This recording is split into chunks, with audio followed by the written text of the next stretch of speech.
Welcome to the Deadly Dixons channel. That was music from They Live, which is what I'll be talking about. There's a lot of directors I love, and I think John Carpenter is my favorite. He makes a lot of the music, so that's probably him. As a matter of fact, it is him, especially for Halloween. I get that feel like Jaws, like there's some music that is simple and it really impacts the movie. So They Live came out in 1988. Perfect time in my life, 17 or so. Just blew me away. I watch it all the time. It's always in my, I don't know, wheel of interest that I just have to watch. It's a real surprising, fun movie, and a lot of John Carpenter movies work out this way. They're not received positively in the spectrum of media, and with you know, reviewers, I guess, or what you consider. Maybe not now, but it has grown a cult following. It has gotten recognition. It is a great movie, in my opinion. Something I totally recommend. It stars Roddy Piper, Keith David. Roddy Piper, we know, famous wrestler. Keith David is a really good actor. He was in They Live.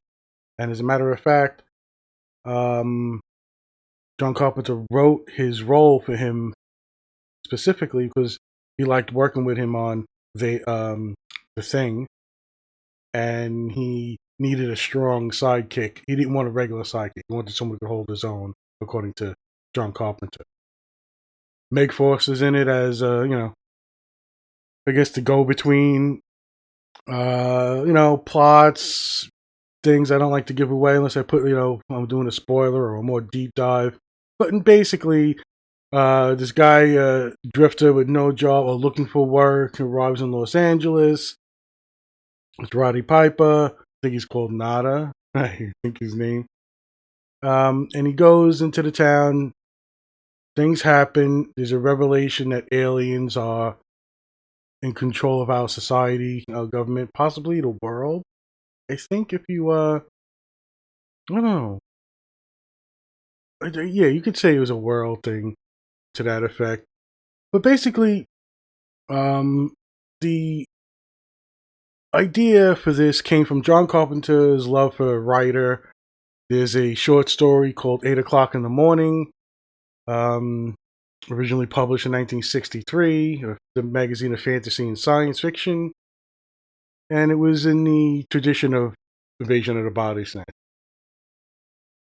There was I think there was another connection to some that was done in it was a short story or something in 1986. In any case, John Carpenter bought the rights and developed the screenplay.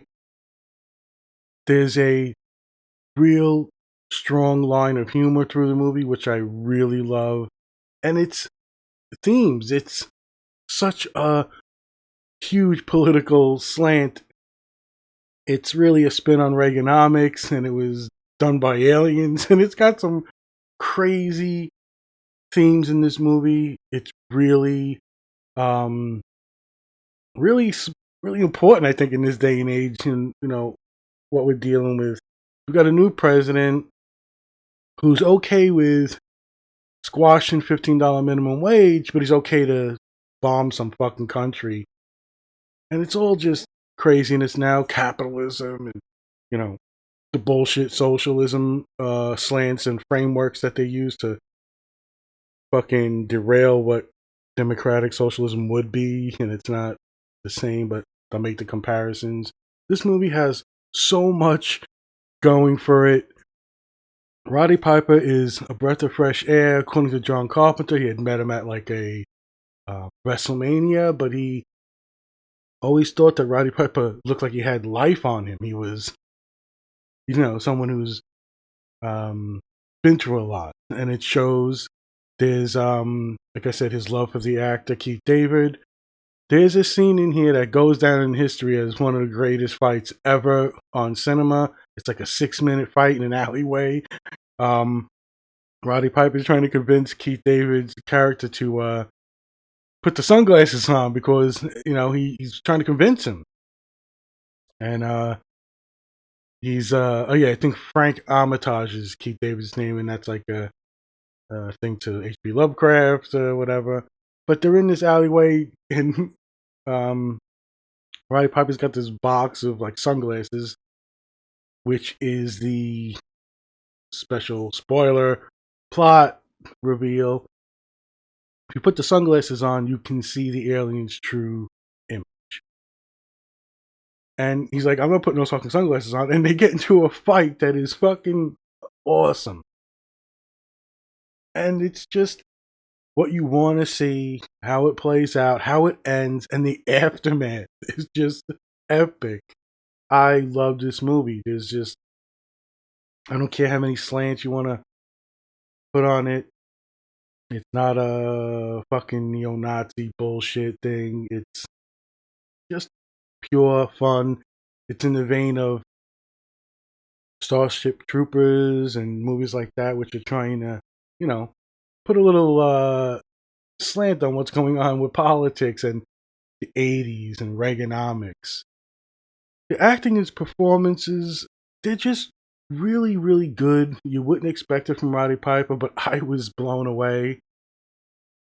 I guess it's one of those, he fits the role. I have watched Roddy Piper in a couple of other movies, and I think there's a B movie where he stars, because he's a wrestler. It's not the, I don't know, he's one of the most popular, I guess, in certain times, I guess. But he wasn't the Hulk Hogan who can't act for shit, whatever. But you can tell the part's made for him. This type of character, he gets in it. The movie's only made in like 8 weeks for about $3 fucking million, which is ridiculous. This is how movies should be made. John Carpenter should be teaching schools. He's just got a flavor that I really enjoy, so it all comes together here. I really, think about the time and the day and age, 1988. I think at that time you're still going into the city and you still got 42nd Street. You got like, well, maybe it'd have been changing a little bit then. But when I was going to watch the like kung fu movies in the city, in Chinatown, shit was definitely fucking crazy. But I would say 86 started changing. But here we go. It's a blown out craziness. Aliens are in the government. They're running our society. They're making us buy everything. Everything is buying. There's subliminal messages and our TV fucking messages. And there's this small resistance. Roddy Piper's character kind of finds him, and you go through this roller coaster of fun, action, and just really solid plot and story. I love it. The way it unfolds, the way he's got to convince people. At the end of the movie, he's not this, guy grabs the girl and,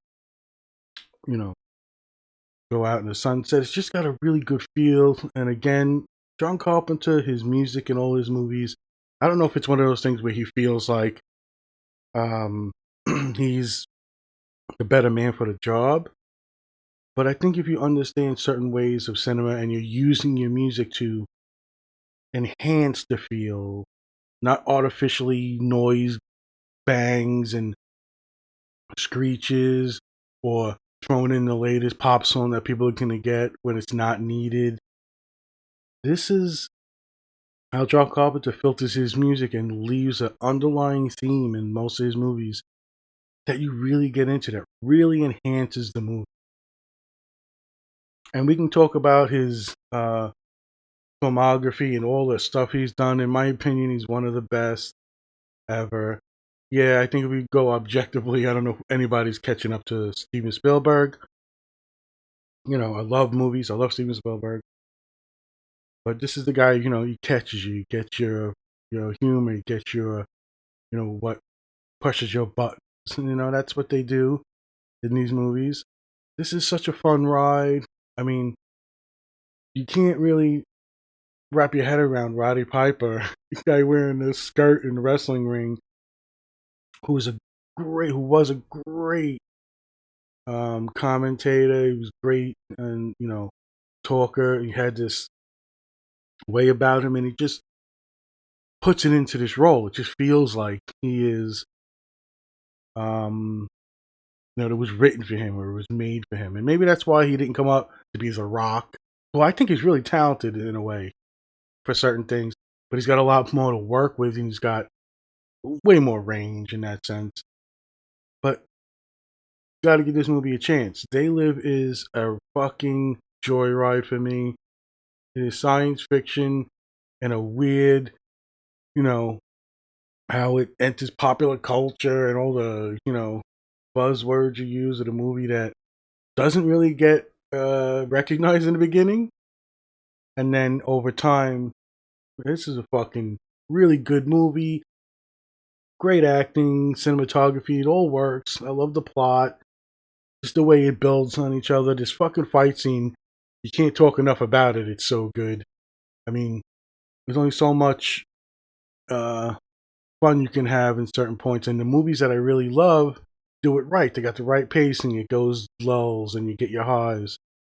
He nails it in this movie. I just want to see, um, more recognition for John Carpenter in that sense. He's old now.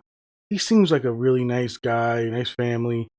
I don't know. I don't know if about any fucking, who knows this day and age. It's so easy to get information out. But John Carpenter's body of work is really made for me. Even the movies that people think garbage or whatever, I find something in them. There's, I think his trilogy of terror thing, some really great highlights, but he never got the recognition I think he deserves. He got Big Trouble in Little China. It was fucking fabulous. I'll do a podcast on that one too. It's just what a fun movie that is. But you can tell he takes the character from so many different genres and blends him into his protagonist. And you got Escape from New York, which is popular. But I'll go for anything he does and always give it a shot, just like I guess Spielberg in that way with me. You're going to give him a chance. You're going to watch a movie. But this movie really just has a lot to love if you're into it. Like, you know, Mars Attacks has that, humor. There's a lot of, uh, movies that give you the science fiction and there's comedy in it. But this is like working on the politics and it's got the themes and it's pushing your buttons and it's making you recognize, capitalism and Reagan's politics at the time and just what is going on. Even today, it's like so prevalent. You have this whole thing going on right now, especially in the day and age, like I said, we live in. This is just craziness, pandemics, job losses, businesses folding. There's a change of hands with the president, and there's um. At least I'm glad about the legacy it has. It does have this you know recognition now, but it takes so long, and I think that's what John Carpenter's um you know that's what it's gonna come down to is recognition after the fact. But man, there's just so much you can say about this movie that's just gonna be repetitive now. I don't like to give too much away unless I'm getting into some deeper dives or like maybe even breaking down a movie. This would be one I would love to do. But like I said, you got the sci-fi comedy. The plot's really good. It's blending into Reaganomics and aliens in another galaxy have taken over the world. They're exploiting it. It's just got they're gonna exhaust all our resources, right? You know, move on to another world. It's just John Carpenter's revelation that everything is designed to sell us. It's all about wanting us to buy something, as he talks about in a lot of his interviews. And this cool way of using the sunglasses is like smart. I think it was like wow, that they're really related. They're kind of like, okay, you can put these sunglasses on and things are revealed. But it blows you away. I would recommend this movie to everybody. They Live by John Carpenter, starring Roddy Piper. and Keith David, Meg Foster. Um, you'll notice other people throughout the movie. There's a Susan Blanchard, I think, is in it. How many people we've lost? So go watch They Live. Do it now. Don't wait. Hope everybody's doing well. Be safe. My best to you and yours.